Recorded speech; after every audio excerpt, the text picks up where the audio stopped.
बिस्मिल्लाहिर्रहमानिर्रहीम। आज हम जानेंगे कि ज़कात किसे कहते हैं और इसका शरई हुक्म क्या है, किन अमवाल की कितनी मिक़दार पर ज़कात वाजिब होती है और वाजिब होने की सूरत में कितनी मिक़दार फ़कीर को दी जाएगी। तो याद रखें कि ज़कात माली इबादत और इस्लाम के बुनियादी अरकान में से अहम रुकन है। इसकी माना पाकीज़गी है, चूँकि इसकी अदायगी से बाकी माल पाकीज़ा हो जाता है।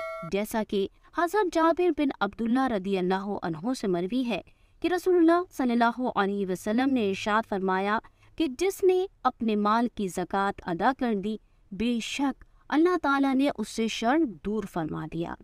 शरीयत में ज़कात से मुराद मखसूस शराइत पाए जाने की बिना पर अल्लाह ताला के लिए मखसूस माल की मखसूस मिक़दार का किसी मुसलमान शरीफ फ़कीर को जो हाशमी ना हो इस तरह मालिक कर देना कि उस माल से अपना नफ़ा बिल्कुल जुदा कर लिया जाए। चूँकि अदायगी ज़कात के लिए माल का मालिक कर देना शर्त है, लिहाजा माल को मुबाह कर देने से ज़कात अदा नहीं होगी। जैसे फ़कीर को बनियत ज़कात खाना खिला दिया तो ज़कात अदा नहीं होगी कि मालिक कर देना नहीं पाया गया। हाँ, अगर खाना दे दिया कि चाहे खा ले या साथ ले जाए तो अदा हो जाएगी, क्योंकि आपने उसे माल का मालिक कर दिया। इसी तरह अगर फ़कीर को बनियत ज़कात मकान रहने को दिया तो ज़कात अदा नहीं होगी कि माल के किसी हिस्से का उसे मालिक नहीं किया है, बल्कि उसकी मनफ़ाअत का मालिक किया है। अब हम आते हैं ज़कात के हुक्म की तरफ। तो ज़कात की फ़र्ज़ियत कुरान और हदीस दोनों से साबित है।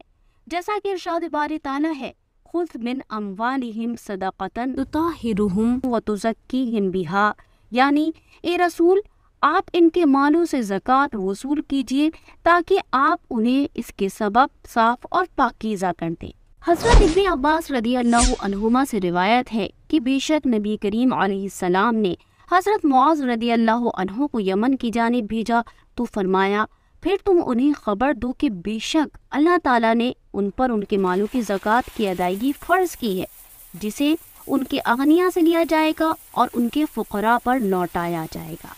चुनाचा शराइत पाए जाने की सूरत में ज़कात फ़र्ज़ है। इसका इनकार करने वाला काफिर और ना देने वाला फासिक और कत्ल का मुस्तहिक है, और अदा में ताख़ीर करने वाला गुनाहगार मरदूदुश शहादत है, यानी उसकी गवाही कबूल नहीं की जाएगी।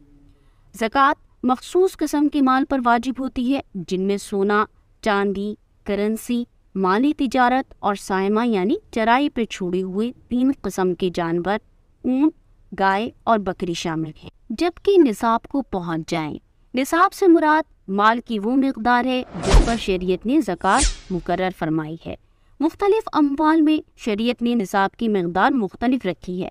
चुनाचा सोने में निसाब 7.5 तोला है, यानी अगर किसी फ़र्द के पास सिर्फ सोना है, इसके अलावा किसी और किस्म का माल ज़कात नहीं, तो अगर इसकी मिक़दार 7.5 तोला है तो वो मालिक निसाब कहलाएगा और उस पर दीगर शराइत पाए जाने की सूरत में ज़कात वाजिब है, इससे कम में नहीं। यूँ ही चांदी में निसाब 52.5 तोला और करेंसी और माल तिजारत यानी वो माल जिसे तिजारत की नीयत से ख़रीदा हो, अगर इतना है जिससे 52.5 तोला चांदी खरीदी जा सकती है, तो दीगर शराइत पाए जाने की सूरत में ज़कात वाजिब है।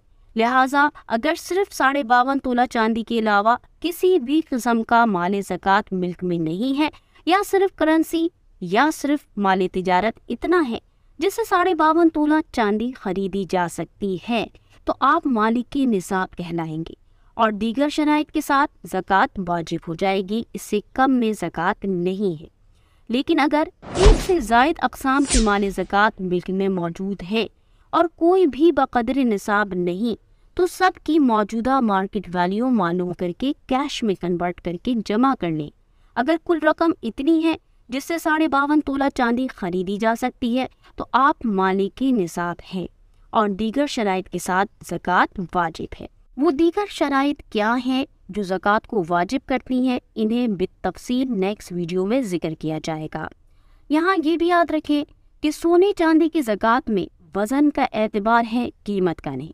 लिहाजा अगर 8 तोले के 2 सेट हैं, एक की कीमत अपने डिज़ाइन के एतबार से ज़्यादा है और एक की कम, تو ادائیگی زکوٰۃ کے وقت ہم اس کی قیمت کا نہیں بلکہ اس کے وزن یعنی 8 تولے کا اعتبار کر کے زکوٰۃ ادا کریں گے۔